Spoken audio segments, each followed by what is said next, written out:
What's going on, guys? Another bullshit performance by the Minnesota Vikings. Let me just get everything proper and right in here. Get you guys' comments up. Cool. Vikings will be falling to the Packers 41-10, it looks like. Give it a couple minutes.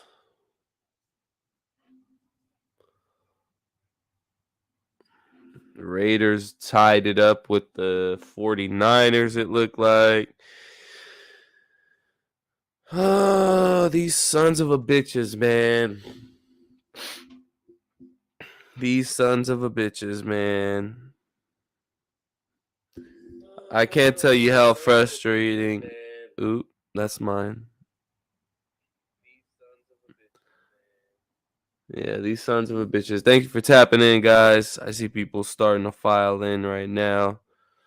Again, man, it's just fucking embarrassing. It's happening far too often for a team that we want to consider a Super Bowl contender. Super Bowl contending teams don't get blown out like this multiple times in the season.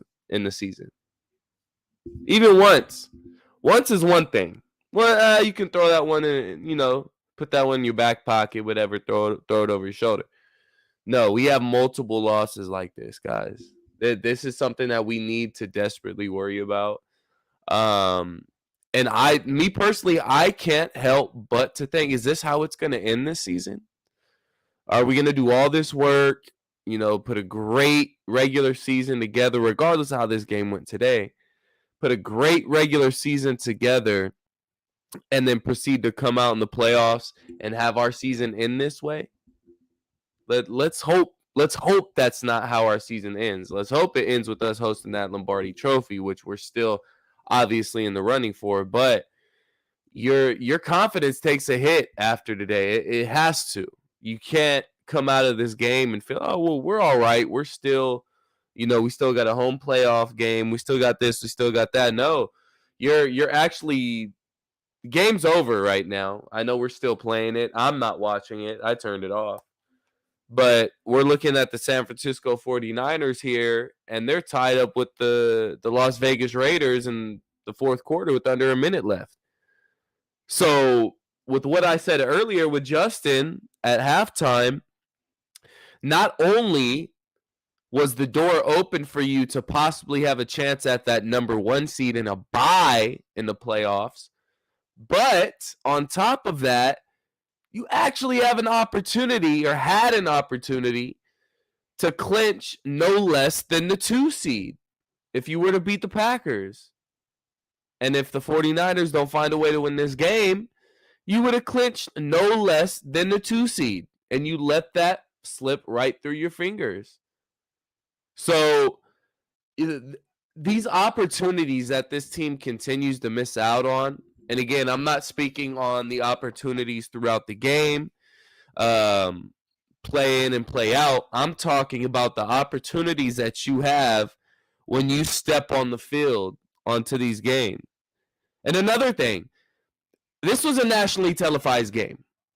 About 99% of the country had this game on their television in their market. And yet again, just like we always do, the Minnesota Vikings fall flat on their face and look absolutely terrible. How can you be confident in this team after a performance like that? How? I understand, I get being the positive fan and, it's just one game. We still won the division. I get all that. But there's also context to that. How are you looking doing it? This was the first game where obviously it wasn't a must win, but this was the first divisional game to where it really felt like, okay, we need to put these guys away. We need to put our stamp on this division and make it be known. And that's not what happened today. That's not what happened. Excuse me, guys. Hit that share button. Hit that like button if you are tapping in. Thank you, everybody, for tapping in on YouTube, Facebook. I don't think we're on Twitter right now. I think it's just YouTube and Facebook. What's up, Josh Pearman? Always tapping in. Thank you for tapping in, man. What an embarrassment. We literally just gave away our chance for the 1 seed. Yep. Yeah. Opportunity. Lost. Squandered. Excuse me. I sneezed. Looks like the 49ers got 2nd and 10. Again, I'm a little behind on my stream, but I'm looking at the 49ers game here. And if I'm being honest, guys, if I'm looking at matchups here, I want the 49ers to win this game. If we're being honest, I'm looking just football-wise. I'm putting my fandom away. And I have confidence in this team that they can beat anybody, but with what they showed today, we can lose to anybody too. We are such a wishy-wash team. We don't know what we're going to get. And we can't continue to come into these games and get down by double digits in these games and say, oh, I'm just going to work my way back into this. That's not going to work. It's not going to work in the playoffs. I don't get where this, started to be all right. Kevin O'Connell has to be held accountable in this game. The play calling was not good. Justin Jefferson, I feel, I'm not going to say he deserves blame for this loss, but he can't get so caught up in the trash talk. That's the one thing that I was worried about in this. And I loved it coming into it because obviously you want that extra motivation. Jair was yapping his mouth, which, we saw Justin Jefferson go out there and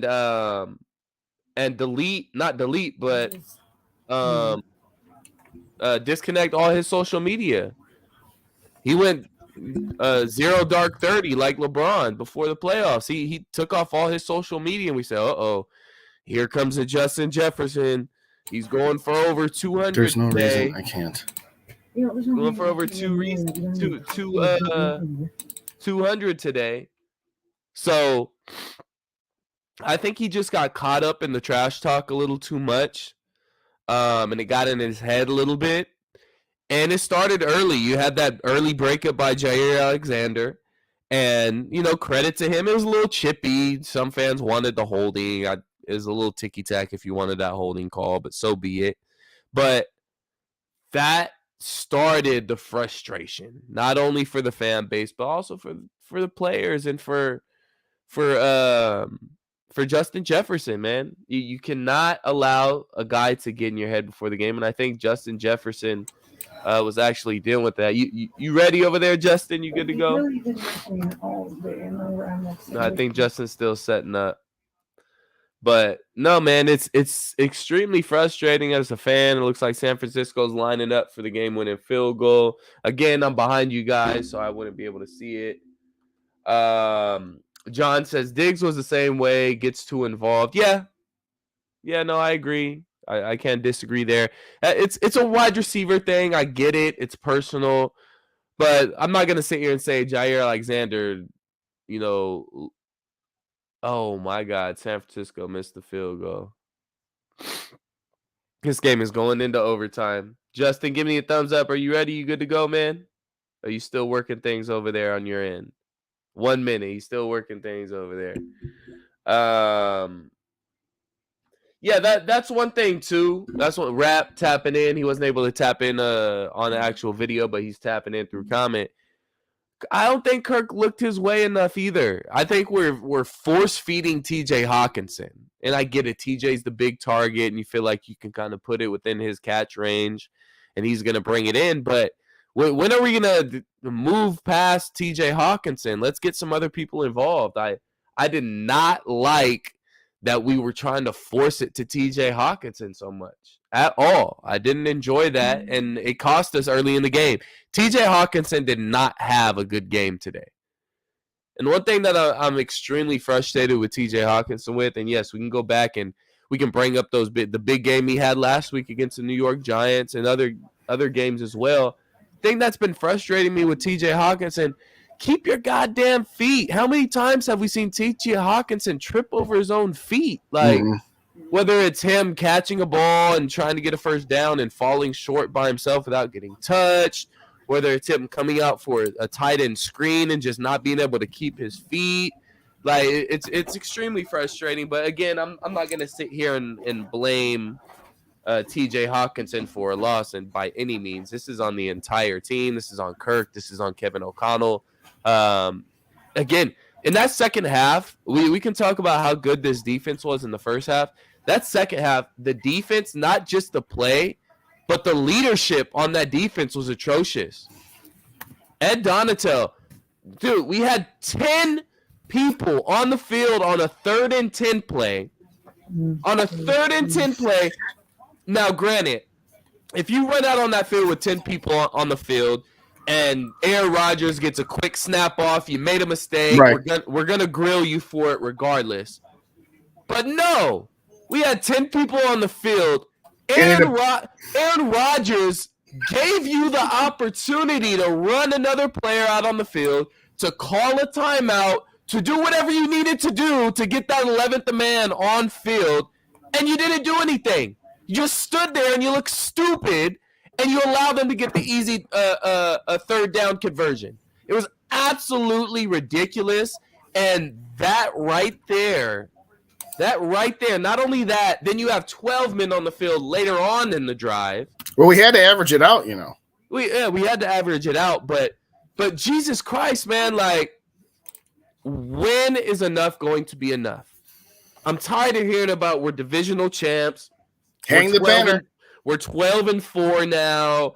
You know, you can throw all that out you want, but at the end of the day, today, you had an opportunity to have a chance at the 1 seed going into the final week of the season, playing a Bears team who has the opportunity to have the number 1 overall pick, so they probably wouldn't mind losing that game anyways.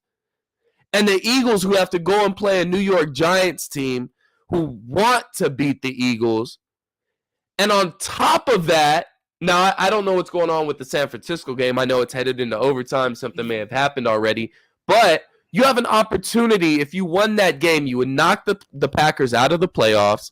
And then on top of that, you would clinch yourself no less than the 2 seed. And now you find yourself in a position to where it's looking like it's going to be the 3 seed if San Francisco can come away with this win right here. If it's not, you're looking at the 2 seed, and you're probably playing the Packers again in Wild Card Weekend at home. Well, here's the thing about that. So a lot of unpack there. I'll go in reverse order. You want to know what bothers me about today and the Eagles losing and the San Francisco 49ers going to overtime? I am sorry for the people who tune into my channel, Purple and Gold for Days, who subscribe to me, and I have made some – previewing the Lions game, I said this is a must-win.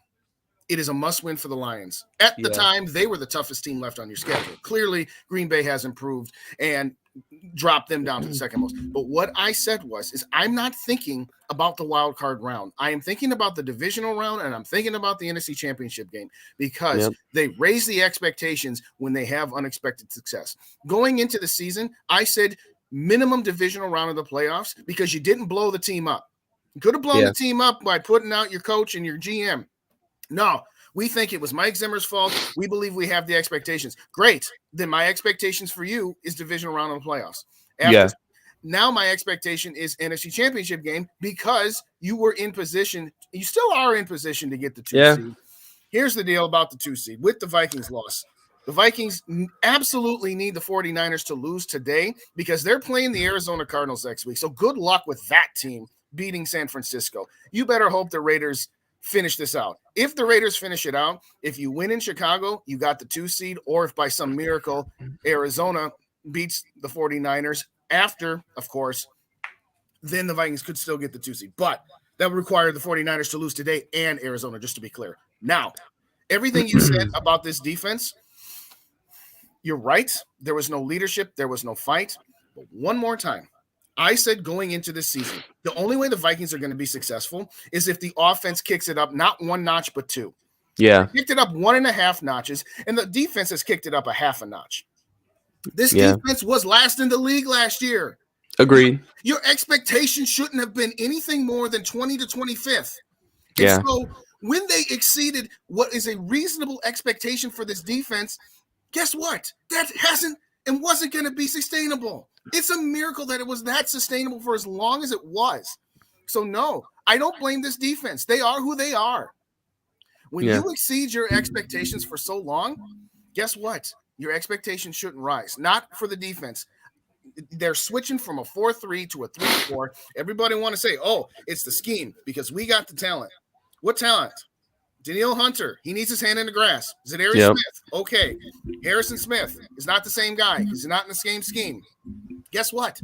Harrison Smith in this scheme is an above average safety. Nobody wants to say it, and nobody wants to hear it. He's not the Harrison Smith that he was in the 4-3 Mike Zimmer defense because he's not even close to allowed to be. Yep. So I'm not blaming Harrison Smith on it, but I'm going to call it for what it is. Harrison Smith is slightly above mediocre. Patrick Peterson, we all love him. He's a great leader. He's got cunning and guile. Guy's old. You know what? He's old. He's not Patrick Peterson in his prime in 2016, helping the Arizona Cardinals get to the NFC Championship game and almost getting to the Super Bowl. 2015. Yeah. I beg your pardon. Guess what? Who else you got? You got a bunch of young guys. Those bunch of young guys look exactly what they are. What? 49ers just picked off Stidham, and they might bring it back for a pick 6. No, but they're in field goal range. All right, so that dream is dead. So, yeah, it's looking like – but no, look, anyway, I'm going to be honest with you. I thought about the defense. Yeah, go ahead. Sorry. Like I said, people say to me, Justin, why are you so hard on the offense? Do you have any brothers or sisters? Yes. Okay, let's just say you got 2 brothers. You got older brother who is the golden child, who lives and dies by following the rules and doing everything that is asked of him. And little brother is just a screw off, always screwing up, always needing to get bailed out, right? Yeah. At some point, the parents say, oh, my younger child screwed up again. Can't say I'm surprised by it. Yeah. Those are my expectations. And the one time Big Brother screws up, them parents come down so hard on him. I expect that out of your younger brother. I expect better out of you. What is your problem? And and it's the older brother's like, man, I screwed up once. He done screwed up 50,000 times. And all of a sudden you're going to get on me for screwing up once. Guess what? Yep. The offense is the big brother. They have to produce 75 to 80% of the Vikings production in order to win. What they have been doing right now is that it's been about 65 to 35. Guess what? The defense got down to about 20. So the only way you're going to win is if your offense puts up more production, and they didn't do it. I understand. Offensive line, shorthanded all over the place. Yeah. Jair Alexander shut Justin Jefferson down. He backed up his trash talk. But moving forward, with whatever you do against Chicago and whatever you do in the wild card round and wherever you end up in the divisional round of the playoffs, this offense has to carry this team. When this defense gets you a 3-and-out or gets you a turnover, you have to take advantage of every opportunity because this defense is never going to be what Zimmer's defense was. My rant over. You were about to say, go ahead. Yeah, no, I'm saying the 49ers did us a favor. And I know I've been on the train of it, you know, I don't care who we play in the playoffs. If we're going to win the damn Super Bowl, we're going to win the damn Super Bowl. Well, with how we look today, I'm not as confident. So now I'm looking who we're going to be playing in the first round.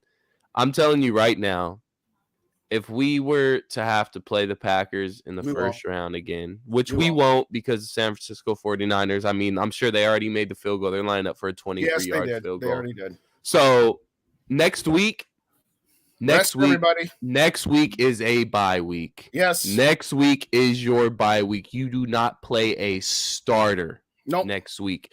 You pull your entire offensive line. You don't play Kirk for one snap. You don't play Dalvin for one snap. You don't play Justin Jefferson. Don't worry about no goddamn receiving record. Do not allow us to get any more injuries. We don't know what's going on with Brian O'Neill. Mm-hmm. We don't know how serious that injury could be. Now, they said it was a calf. Hopefully, it's just a calf strain. Mm-hmm. And if he takes a week off, he should be good to go for playoffs. So don't expect to see Brian O'Neill 100%. Like, he will not play next week, regardless of what the coaching staff decides to do, starting or sitting their starters.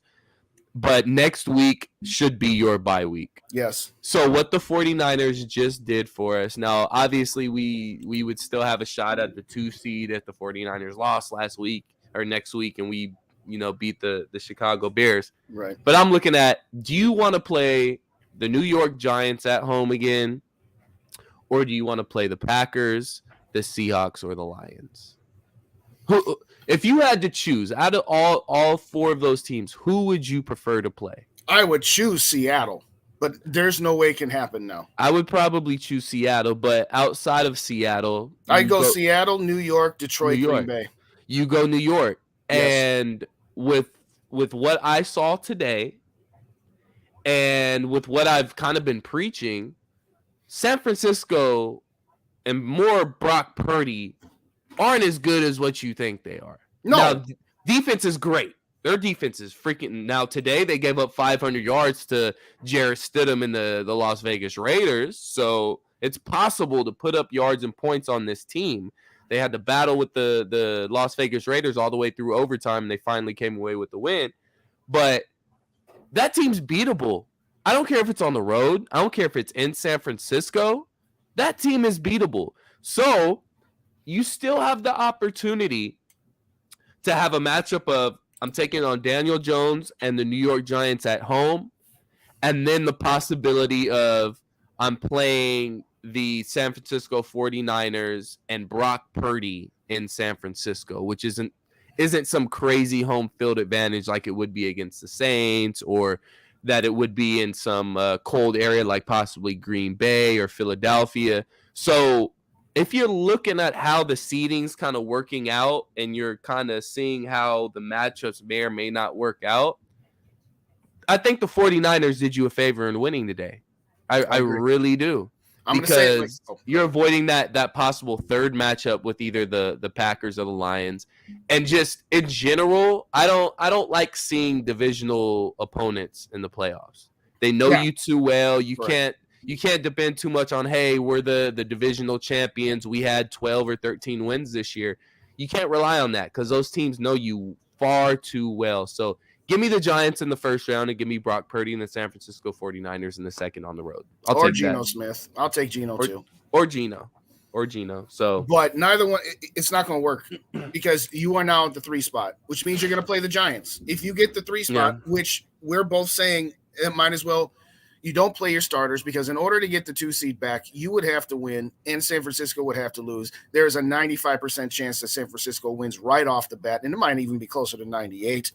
Guess what? Yeah. You just rest your starters and accept the L that you done blown an opportunity by losing to your 2 division rivals. 2 out of your 4 losses. You lost to Philly, you lost to Dallas, you lost to Green Bay, and you lost to the Lions. You got embarrassed in 3 of 4 of those too. You got embarrassed by Philly. You got embarrassed by the Giants. You're right. I wouldn't call Detroit a complete embarrassment, but it was a lackluster game at minimum. And you let a offensive tackle get the 4th down conversion to beat you. So insult to injury. To circle back to your point about San Francisco, all I'm going to say 2 things.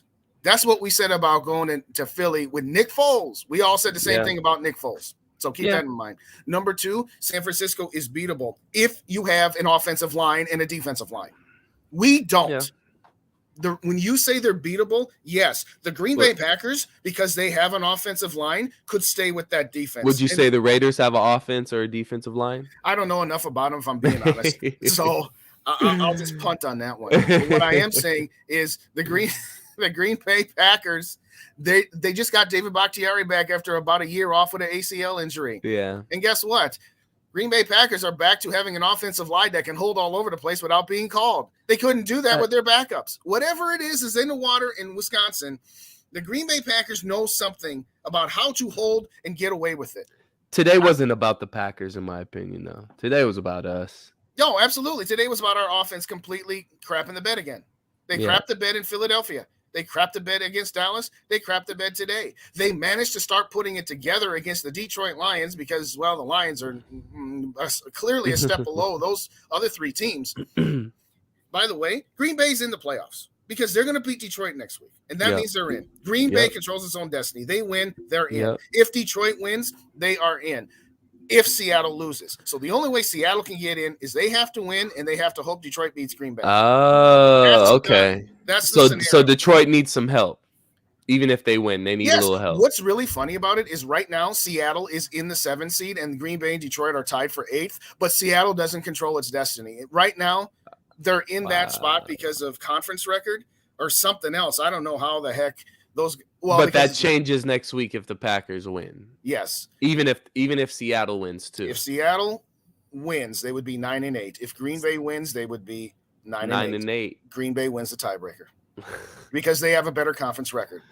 Now, if Detroit wins and Seattle wins, I don't know how Detroit beat Seattle earlier. That's why. Okay. Yeah, they would have the head-to-head tiebreaker.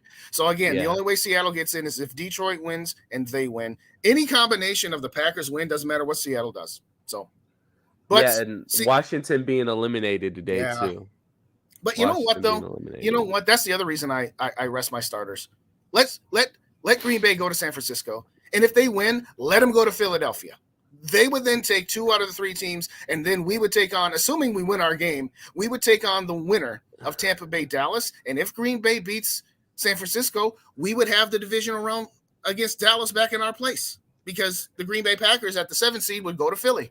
And what's funny is that tie for the Giants actually helps them. Because if they didn't tie in that game, they would have got a loss. They would be 9-7 right now with Seattle having the tiebreaker over New York.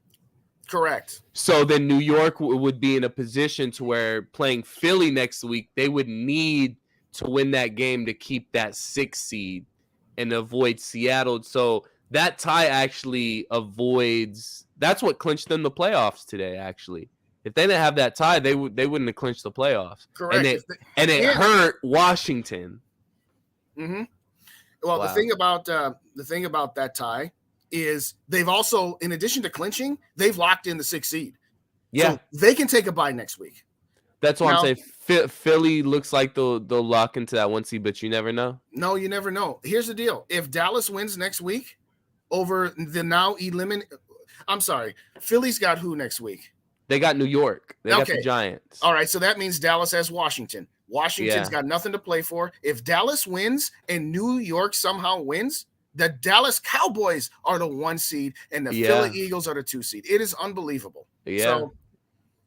Yep. And then you got Philly and more than likely Green Bay in that first matchup in Philly. So, yeah, man. Again, you look at the playoff. They still have a path, but I'll say it like this, and let's just get it out in the open.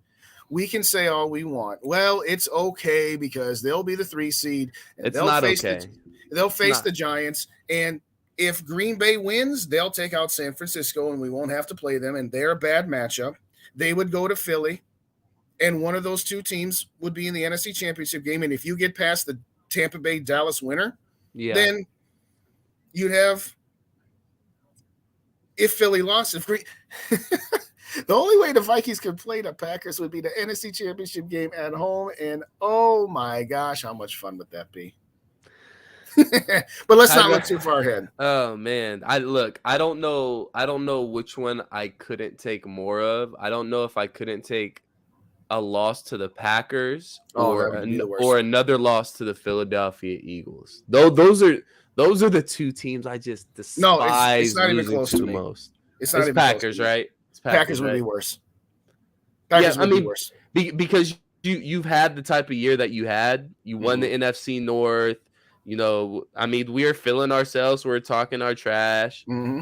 And then if it came down to that and the Packers were to take us out, that would be probably go to the Super Bowl. Are you kidding? That would be one of the most. That would probably be the most painful. That would be more painful than 98 to me.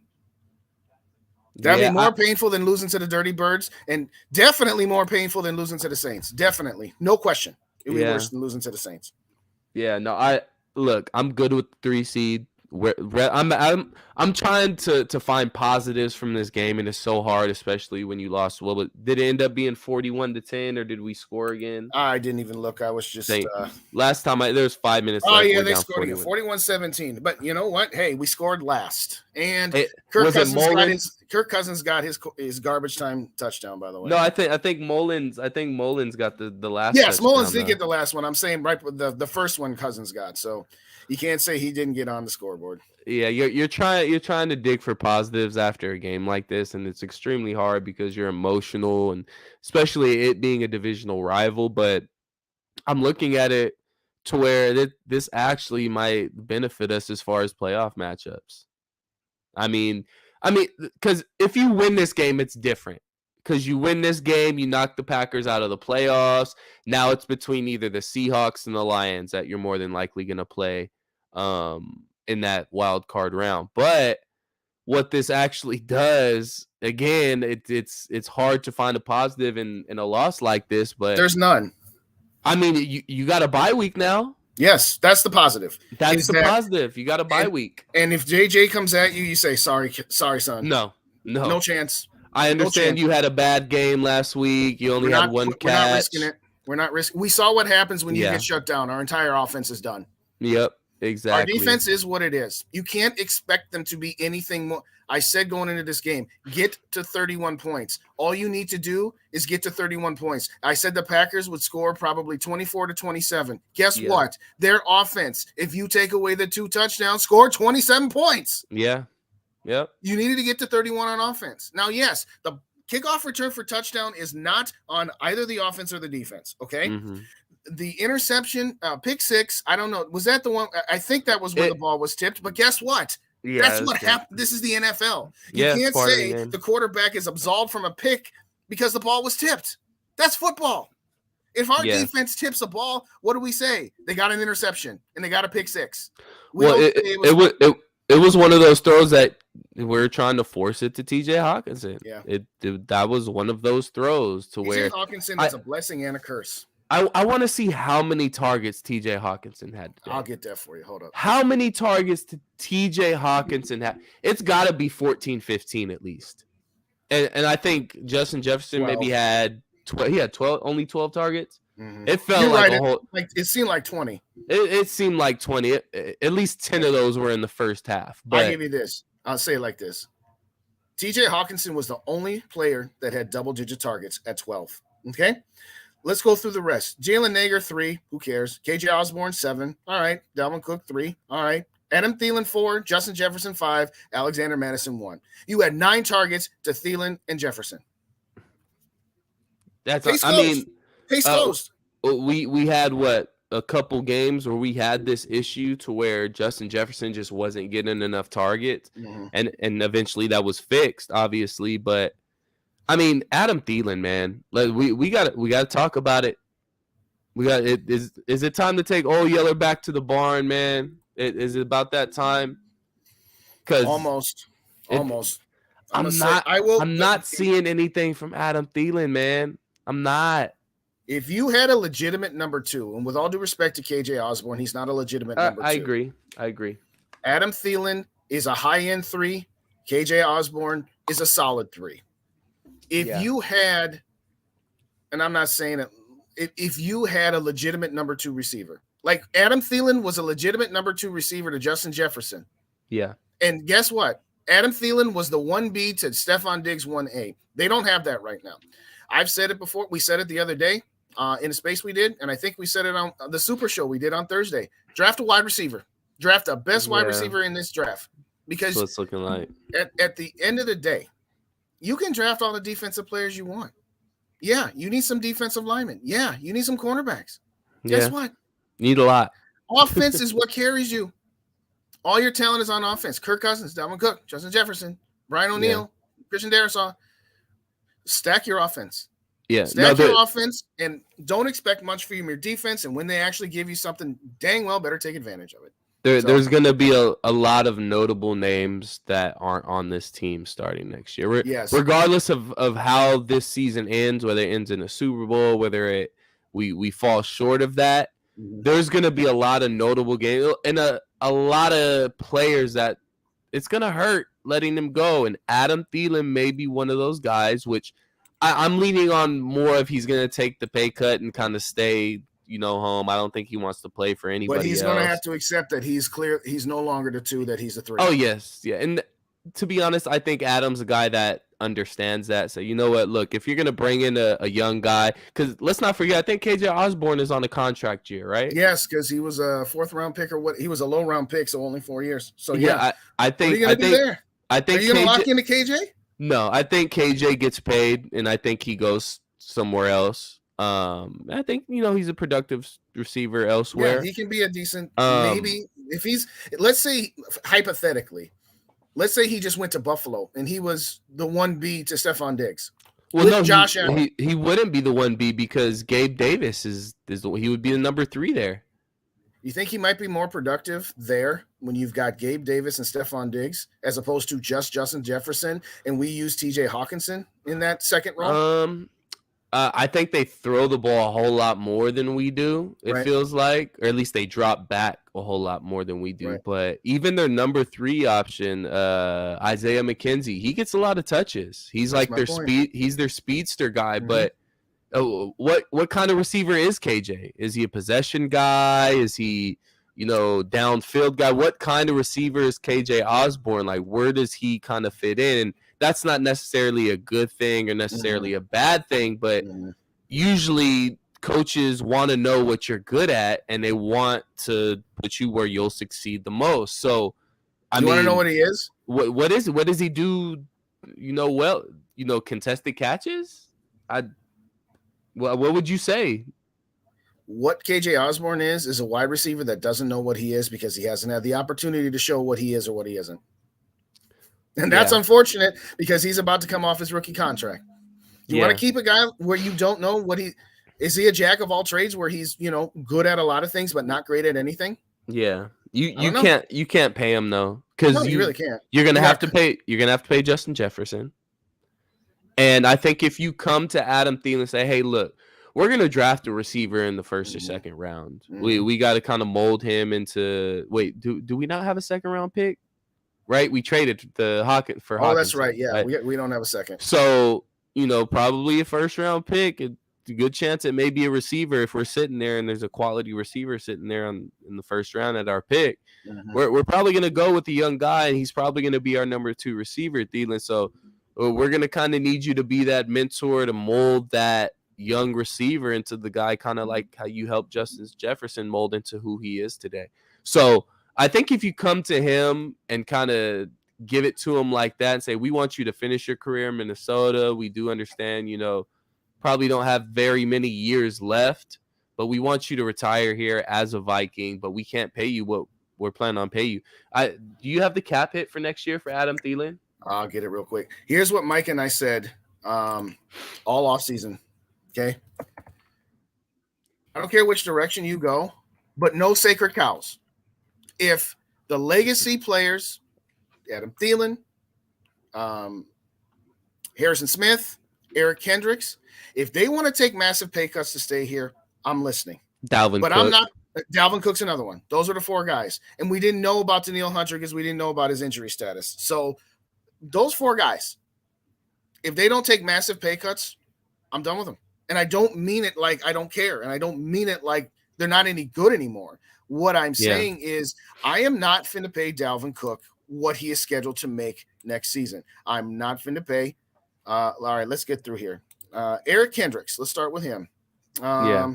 He's got 1 year left on his deal, and he has no guaranteed money. So you would have a dead cap hit of 1.9 and a savings of 9.5.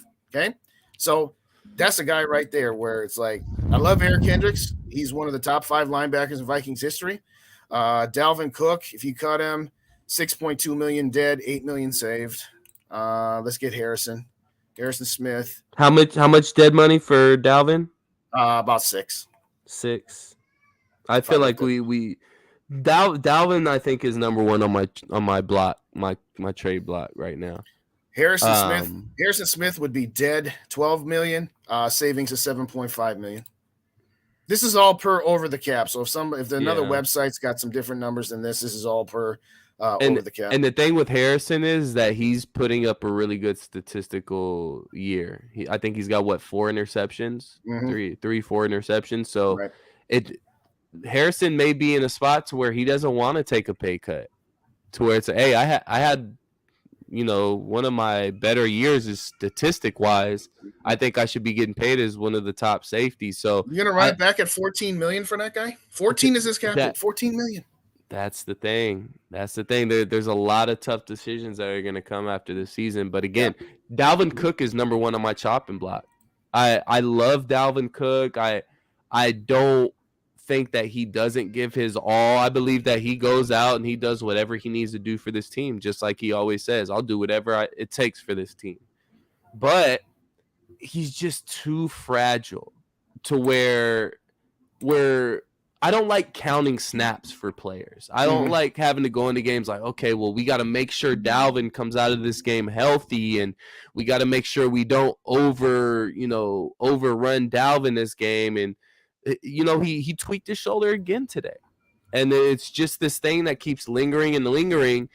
And how long are you going to let it linger until his trade value is 0?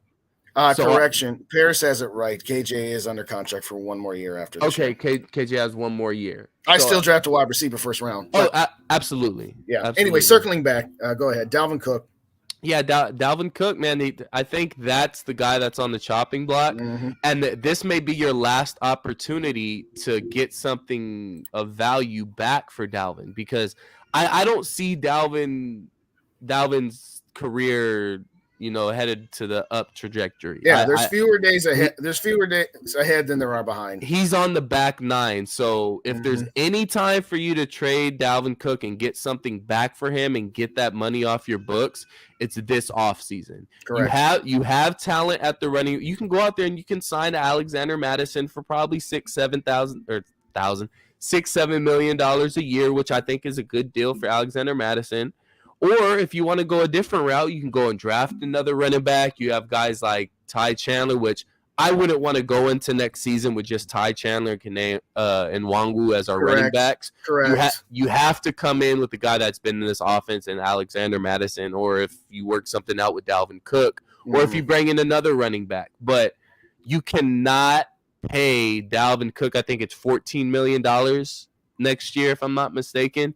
You cannot pay him $14 million with the production we're getting out of him. Our run game's non-existent, and that's going to be the downfall of this team. That is going to be one of the main reasons, outside of probably protecting Kirk Cousins and this defense, of why this team does not go far in the playoffs that we want them to. So I just think Dalvin Cook and that cap hit and his production, it doesn't match. So you got to go cheaper at the running back position, and it's one of those moves that's going to hurt, because we all love Dalvin Cook. I mean, as a Vikings fan, how could you not love Dalvin Cook? Absolutely. It's hard not to love that guy, but when you look at the business side of it and you think, okay, Kwesi's supposed to be this guy, Moneyball guy, to where I'm not looking to pay you for your name. I'm looking to pay you for your production. And if Dalvin's not giving us that production, we can't pay you $14 million per year. I'm sorry, dog. By the way, I was giving you this year's numbers. I'll just go through the list real quick. Eric Kendricks next year, 11.5. Danielle Hunter, 13. Dalvin Cook, 14. Adam Thielen, 20. Brian O'Neill, 20. Okay, fine. Dalvin Tomlinson, 7. Harrison Smith, 19. Okay. I beg your pardon. Harrison Smith and Adam Thielen at basically $20 million each. And what was Thielen's cap hit next year? 19.9. So call it 20. Just call it 20. Yeah, that's you got $40 million wrapped up in a number 3 receiver who's not producing for you right now. And Harrison Smith, which you can argue, hey, he's well deserved of that money. But when you're looking at the team right now and you're not necessarily getting the production on the defensive side of the ball and your pass coverage, then probably gonna have to go a cheaper route with Harrison Smith. And I know it's crazy, and we're talking about who needs to go after the season and this and that, especially after a loss like this. It feels so grim. Even though we're NFC North Division champs, we're gonna be hosting a playoff game probably against the Giants now. Regardless, this is a story. This is going to be a tough decision this offseason. And these are the things that are costing us the games that were costing us. I mean, today they bracketed JJ. Now, Jair Alexander, I'll give him his credit. He talked this stuff and he backed it up. I'll give him that. But that defense was also bracketing Justin Jefferson a lot. It wasn't one-on-one coverage to where you were just locking down JJ. So, and that defensive line, and that, in addition to stopping the run. I mean, we're down to our third string center. True. I mean, true. If I were to tell you in August, Justin, you don't know how valuable Garrett Bradbury is for this offense. There's no way. You don't know how important Garrett Bradbury. I would have said, what kind of green are you smoking? You don't understand how important Garrett Bradbury is for this offense. And right now, it's amazing. We are all sitting back and praying and hoping we get Garrett Bradbury back for playoffs. I hope that car accident wasn't too bad. I think we should have him back. They noted it wasn't a bad car accident. He was dealing with it was a back injury before that as well, right? Right, something like that. And it just kind of added to the hurt on his back. So, hey, real quick, I only got a couple left, so I'm just gonna tie off. I'm gonna say it like this: the season is not over.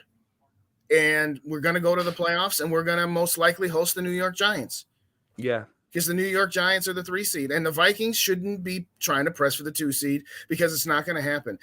Yes, if you rest your starters, you are locked into the 3, and you give San Francisco the opportunity to rest also. So what?